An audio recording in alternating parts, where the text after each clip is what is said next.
Captain Jake Morrison stood on the bridge of the UES Defiance watching the stars through the main viewport. His ship was huge and powerful, but today felt very small in the endless black space around Earth's outer colonies. The year was 2387, and humans had spread to 17 different star systems, building homes and trading posts wherever they could survive. Jake had been patrolling these distant regions for 3 years now, with his trusted crew always ready for pirates or smugglers, but never expecting what was coming toward them today. Lisa Grant sat at her tactical station running the morning sensor sweeps, like she did every day for the past 2 years. She was young and smart and had earned her place as the ship's main weapons officer through hard work and quick thinking. Her screen showed the usual traffic patterns and asteroid movements until something made her pause and look closer at the readings. The numbers were wrong and getting more wrong every second as something massive appeared at the edge of their sensor range. Ryan Walsh was deep in the engineering section, checking the fusion reactors when the ship's alert system started, making soft warning sounds. He had been working on Starship engines since he was 16 and could feel when something was different about his ship's performance. The Defiance was running perfectly, but Ryan knew that perfect performance might not be enough for whatever was making the sensors act strange. He checked his readings twice, then started moving toward the bridge. Amy Davis was monitoring communications from 12 different human colonies when her equipment picked up something that made her blood run cold. The signal was coming from outside, human space, and it was using frequencies that no human ship had ever transmitted on. She put on her headphones and listened carefully to the strange patterns of sound that seemed almost like music, but carried a feeling of terrible power and ancient authority. Jake turned when Lisa called his name and saw her face had gone pale as she stared at her tactical display. She told him that sensors were picking up the largest fleet anyone had ever seen, moving directly toward Earth's solar system. The ships were huge beyond anything humans had ever built, and there were thousands of them arranged in perfect formations that stretched across space like a metal wall of death and destruction. Amy reported that the alien fleet was broadcasting on all frequencies, with the same message repeated over and over in perfect human language. The voice was cold and mechanical, but somehow alive with intelligence that had seen civilizations rise and fall across the galaxy for longer than humans had existed as a species.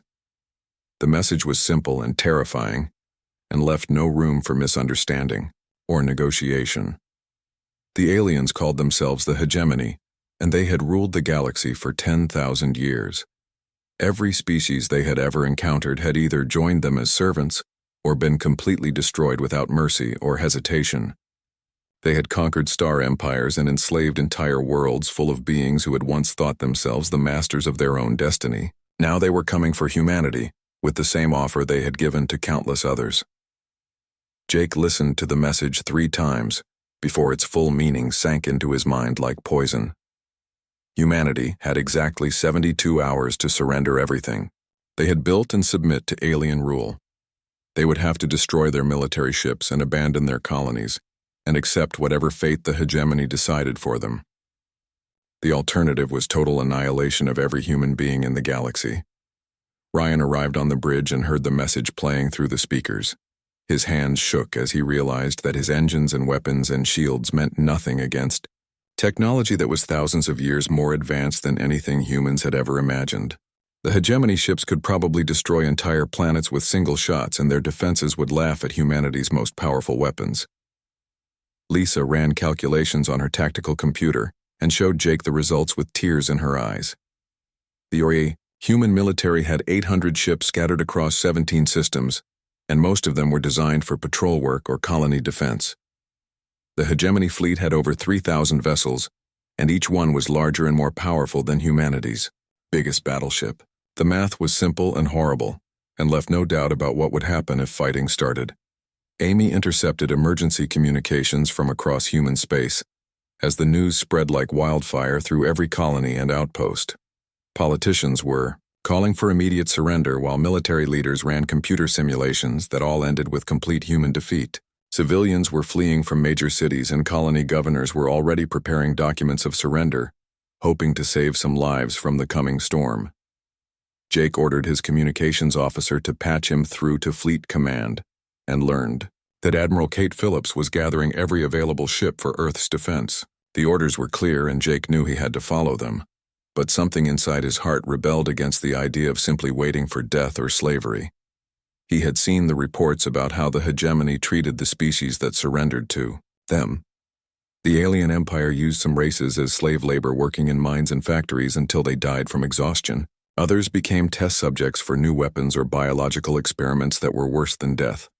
The lucky ones became servants in alien homes, where they were treated like pets or decorations. Children were taken from their families and raised to serve the hegemony with no memory of their own people or culture. Jake made a decision that would change everything for humanity. He opened a communication channel to his entire crew and told them that he would never surrender no matter what Earth Command decided. The Defiance would fight until the end, because some things were more important than survival, and freedom was worth any price they might have to pay. His words spread through the ship and then to other vessels as captains heard what he had said, and began making their own choices about how to face the coming darkness. President Helen Carter walked into the emergency council chamber knowing that the next few hours would decide whether humanity lived or died as a free species. The room was filled with representatives from every human world, and their faces showed the same fear and confusion that was spreading across all of human space. She had been elected to lead humanity through peaceful times, but now found herself making the most important decision in human history. Defense Secretary Paul Johnson stood at the main display screen showing computer models of what would happen if humanity chose to fight the hegemony. Every simulation ended the same way, with human ships burning in space and alien forces landing on Earth within hours of the first battle. His voice was steady, but his hands shook as he explained that humanity's most advanced weapons would barely scratch the alien shields, while their return fire would cut through human defenses like paper through fire. Dr. Rachel Stone sat in the corner of the room surrounded by reports about life under hegemony rule that made her sick to read. She was humanity's best expert on alien biology and had spent years studying every piece of information about other species in the galaxy. What she had learned about the hegemony's treatment of conquered races was worse than anyone had imagined, and she knew that surrender would mean the end of everything that made humans unique. General Chris Barnes argued for a fighting retreat that would scatter human ships across unexplored space, where they might survive long enough to find new worlds and rebuild. He believed that some humans could escape the hegemony and continue the species even if Earth and the major colonies were destroyed. His plan would save lives, but it would also mean abandoning billions of people to alien rule or death. Senator Mary Lopez stood up and reminded everyone that the hegemony had never failed to track down fleeing species no matter how far they ran or how well they hid. She had studied the historical records and found that every race that tried to escape was eventually found and punished more harshly than those who surrendered immediately. Flight would only delay the inevitable while ensuring that humanity died in scattered, hopeless battles across the galaxy. The debate continued for hours, with voices raised in anger and fear as representatives struggled with an impossible choice. Some demanded immediate surrender, arguing that any chance of survival was better than certain death for everyone. Others called for resistance, claiming that freedom was worth more than life itself. Religious leaders offered prayers, while scientists proposed desperate research projects that might give humanity some small advantage. Captain Morrison arrived at Earth to find chaos spreading through the human fleet as commanders argued about tactics and strategy. Some admirals wanted to meet the hegemony in open space where human ships could use their speed and maneuverability. Others preferred to fight among the asteroid belts and orbital stations where cover might help balance the odds. The lack of unity threatened to defeat humanity before the battle even began. Admiral Kate Phillips tried to coordinate the defense while dealing with captains who were making their own decisions about whether to fight or flee. Some ships were moving toward Earth for the final battle, while others were preparing to run for the Outer Rim colonies. A few commanders had already sent messages to the hegemony, asking about terms for individual surrender, hoping to save their crews from the coming slaughter. President Carter listened to hours of arguments and testimony before calling for a brief recess. She walked to her private office and stared out the window at Earth's blue oceans and green continents, knowing that this might be the last day they remained free. The weight of decision pressed down on her like a physical force as she considered the fate of every human being alive, and those yet to be born. Dr. Stone presented her findings about hegemony treatment of client species with clinical precision that could not hide the horror of what she was describing. Conquered races underwent genetic modification to make them more suitable for their assigned roles. Their children were separated from families and raised in hegemony facilities to ensure loyalty. Cultural practices were forbidden, and languages were replaced with standard hegemony communication codes. The worst part was how the process destroyed the spirit of entire species over just a few generations. Races that had once built starships and explored galaxies became content to serve their masters with no memory of what they had lost. The hegemony did not just conquer bodies, but souls and minds until nothing remained of what a species had been before surrender. Paul Johnson showed satellite images of the approaching hegemony fleet that filled space around Earth's solar system like a metal storm cloud. The alien ships moved in perfect formation, with precise spacing that demonstrated their confidence and technological superiority. Each vessel was larger than anything humans had built, and carried weapons that could crack continents and shields that could absorb nuclear explosions. Senator Lopez read messages from colony governors who were already preparing surrender documents and evacuation plans for essential personnel. The Outer Rim settlements were too far away to contribute to Earth's defense and too weak to resist alien occupation. Some colonial leaders were negotiating separate peace deals, hoping to minimize damage to their populations.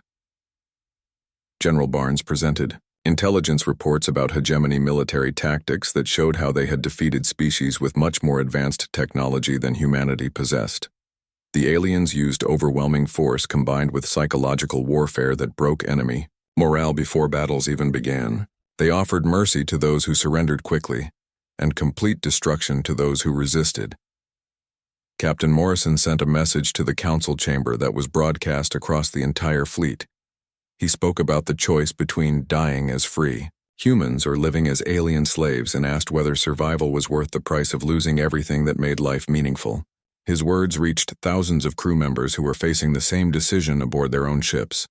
The final vote was called as the 72-hour deadline approached its halfway point.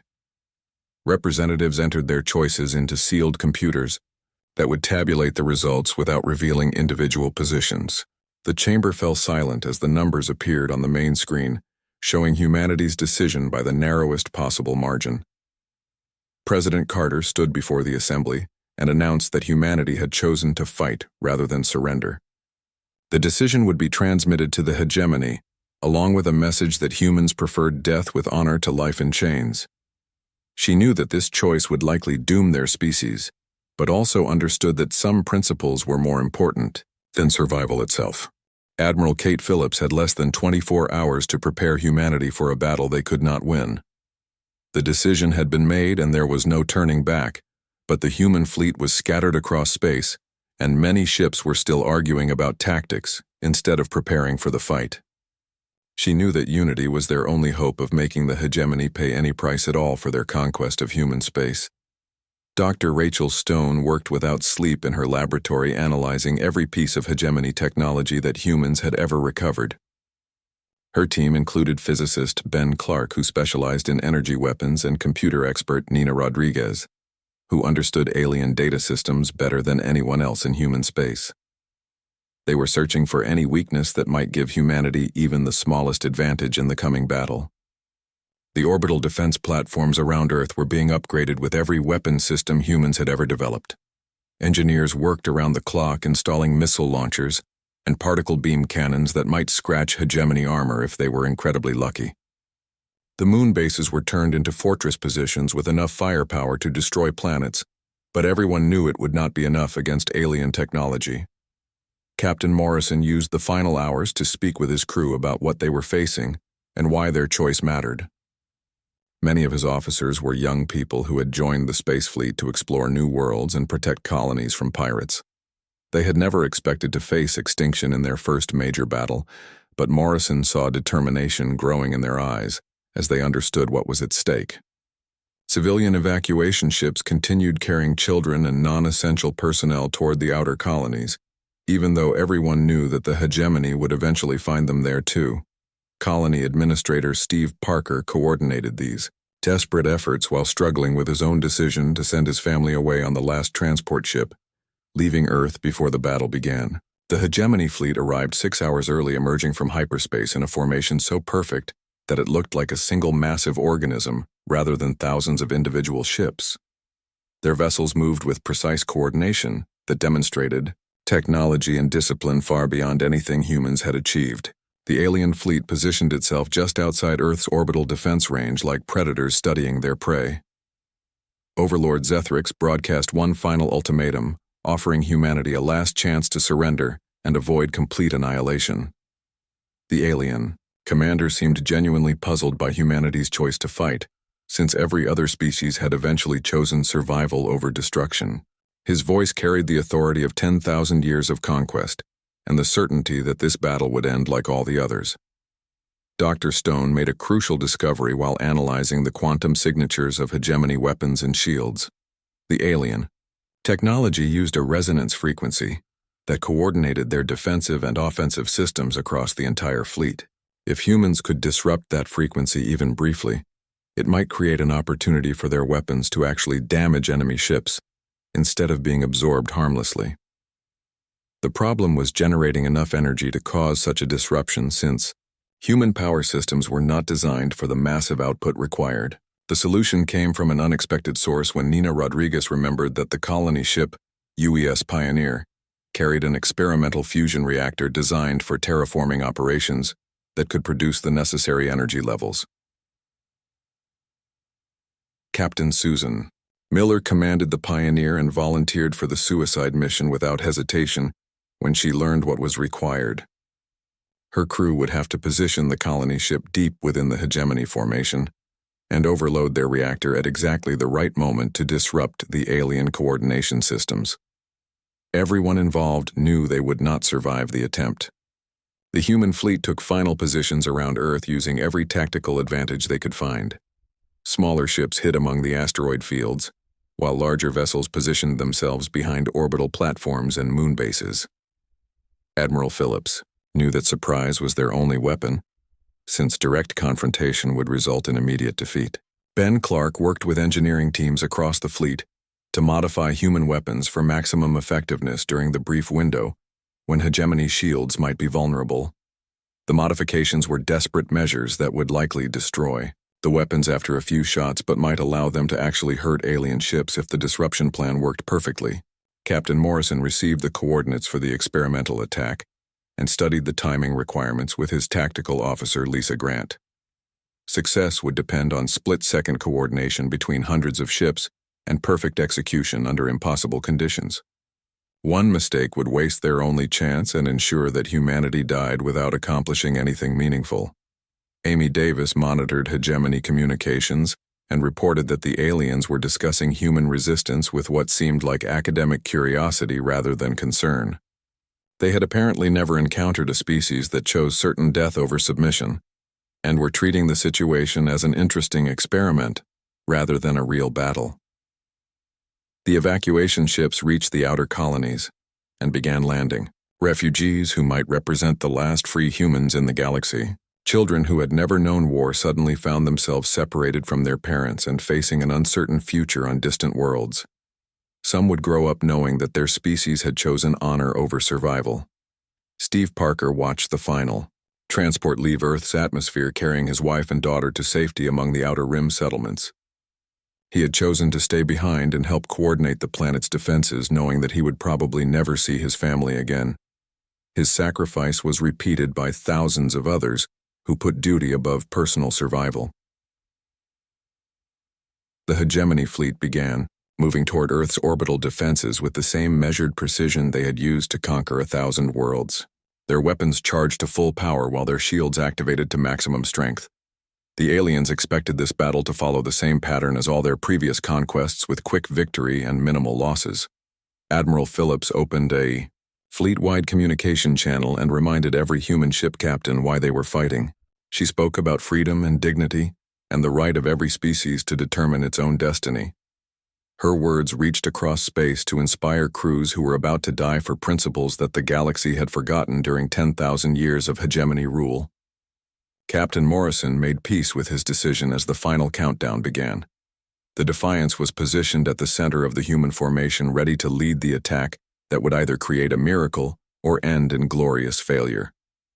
He looked around, his Bridget officers who had become family, and knew that whatever happened in the next few hours would define humanity's place in galactic history. The battle began at exactly 8 in the morning Earth time when the Hegemony fleet opened fire on humanity's outer defense platforms.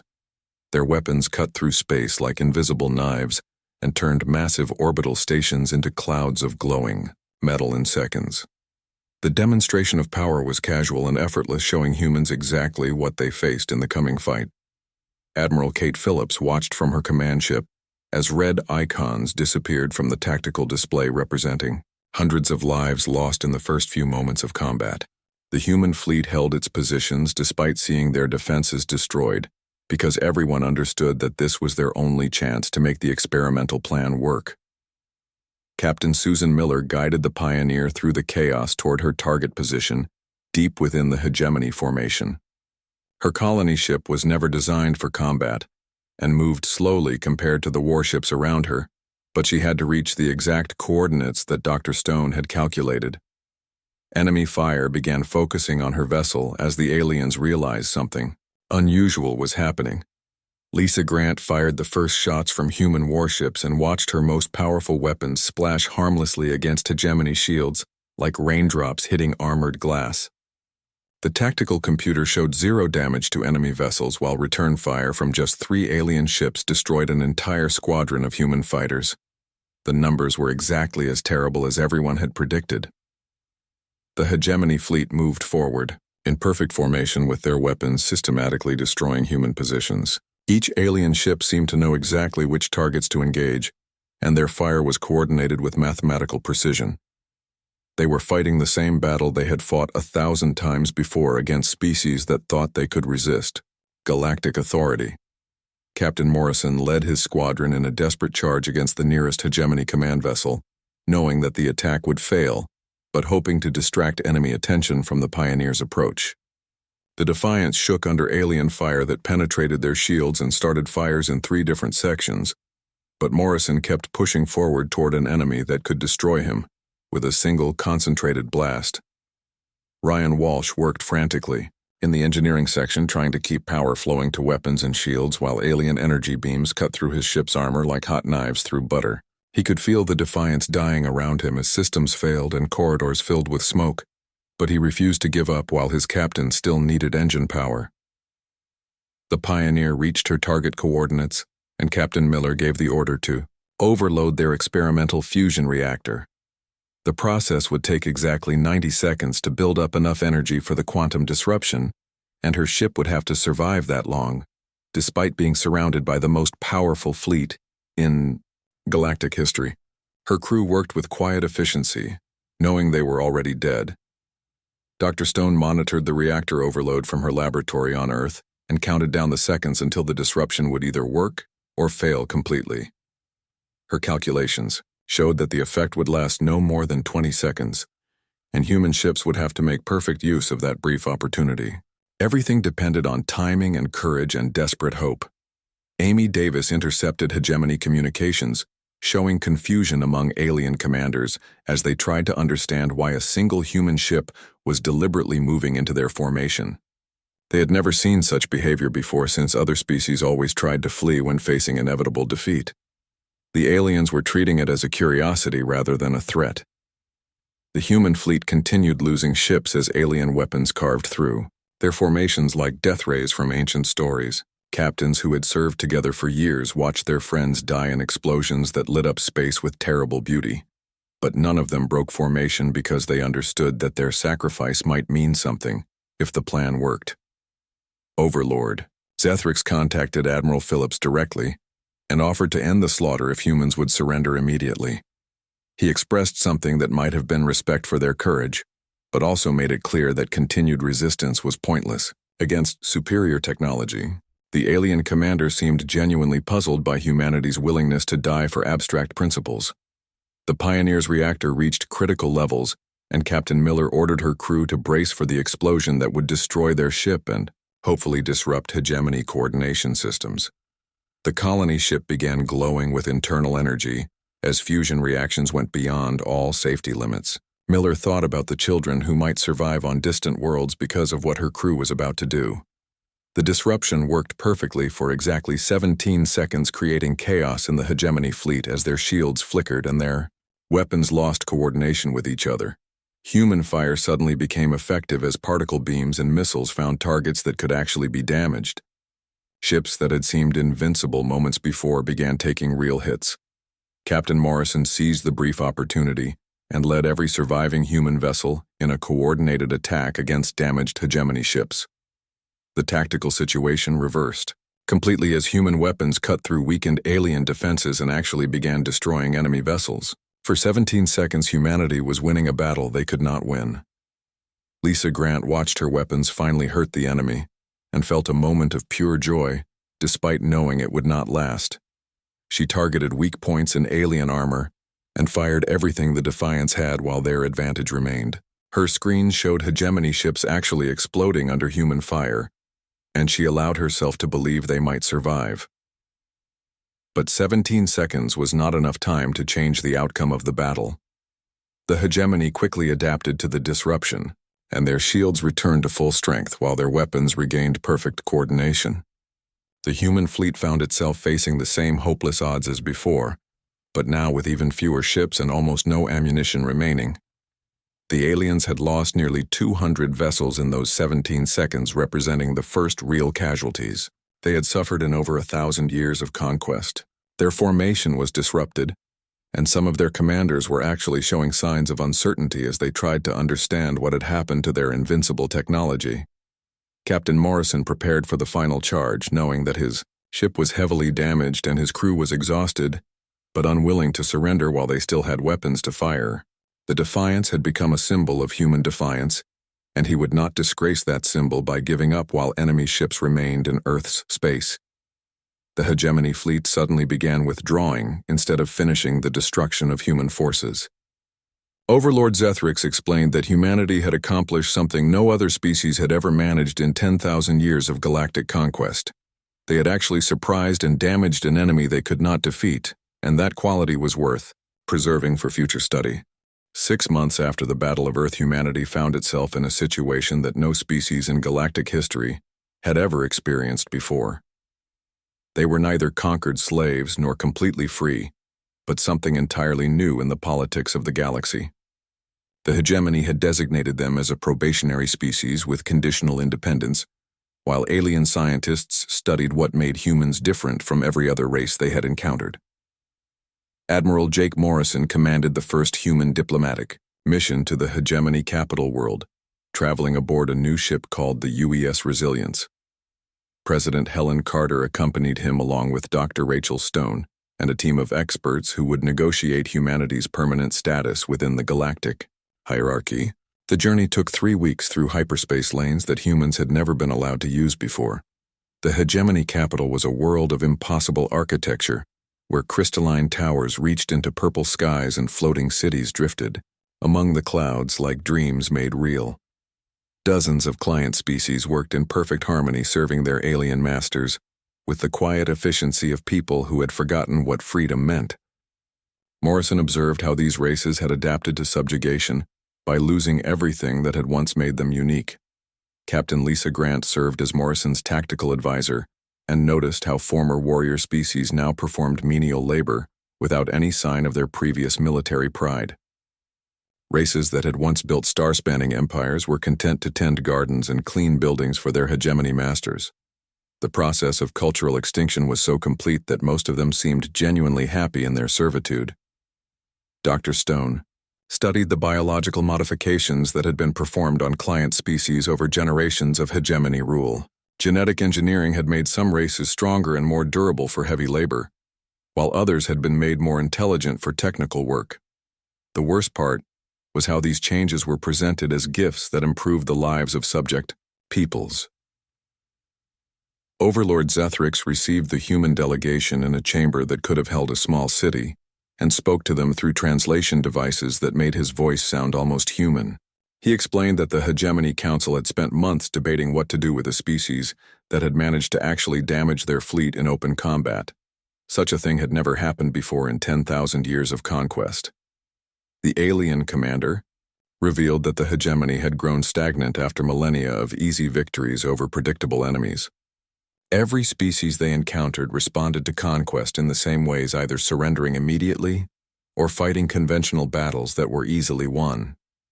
Humanity represented something genuinely new in their experience, and that novelty had value beyond simple military power. President Carter listened as Zethrix explained the offer that the Hegemony Council was prepared to make. Instead of becoming standard client species, humans would serve as military consultants, helping to develop new tactics against enemies that had stalemated galactic expansion for centuries. In exchange, human worlds would remain autonomous and human culture would be preserved intact. The offer created immediate division within the human delegation, as some members saw it as an opportunity to survive and eventually grow strong enough for true independence. Others viewed it as a more subtle form of slavery that traded military service for the illusion of freedom. The debate echoed the original choice between surrender and defiance that had brought them to this point. Dr. Stone made another crucial discovery while working with hegemony scientists who were studying the quantum disruption that had briefly disabled their fleet coordination. The same resonance frequency weakness existed in the technology of their ancient enemies called the Devourers, who consumed entire star systems and had been fighting the hegemony for over 1,000 years, without either side achieving decisive victory. Ryan Walsh worked with alien engineers to understand technologies that were thousands of years more advanced than anything humans had developed. He learned that the hegemony had reached a point where their overwhelming superiority had become a weakness because they could no longer innovate or adapt to unexpected challenges. They needed fresh perspectives from species that still remembered how to fight impossible odds. The Devourers were revealed to be artificial intelligences created by a long-dead civilization that had tried to resist hegemony expansion. These machines had evolved beyond their original programming and now sought to consume all organic life in the galaxy. They could not be reasoned with or converted into client species, making them the perfect enemy for testing new military concepts. Amy Davis established communication links with human colonies that had survived the battle and learned that many of them were thriving despite the chaos of the recent conflict. The knowledge that their species had chosen to fight rather than surrender had inspired a new sense of unity and purpose among human settlements across 17 star systems. Captain Morrison spent weeks touring hegemony facilities and meeting with military commanders who were eager to learn from the species that had accomplished the impossible. He realized that humanity's greatest weapon was not any particular technology, but their willingness to try desperate strategies when facing certain defeat. This quality could not be copied or manufactured by advanced civilizations. The negotiations continued for months as both sides worked to define the terms of an unprecedented relationship. Humanity would provide military consultation and innovative thinking, but human worlds would remain sovereign under their own governments. Human ships would fly alongside hegemony fleets but under human command, with the right to refuse orders that violated human principles.